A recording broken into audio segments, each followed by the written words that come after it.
सही मुस्लिम में ये हदीस मौजूद है।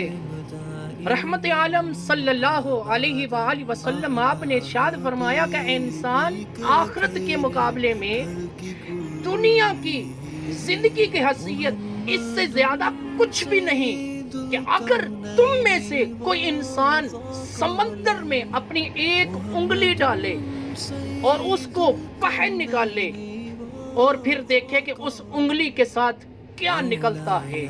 यही मिसाल देकर आपने इरशाद फरमाया कि यही मिसाल आखिरत की जिंदगी के मुकाबले में दुनिया की जिंदगी है। इसलिए मेरा दोस्त, मेरा भाई, हमें आखिरत की जिंदगी पर जो है वो फोकियत देनी चाहिए।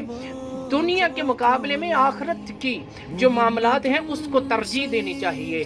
अल्लाह तबारक व तआला समझने की तौफीक अता फरमाए। Likey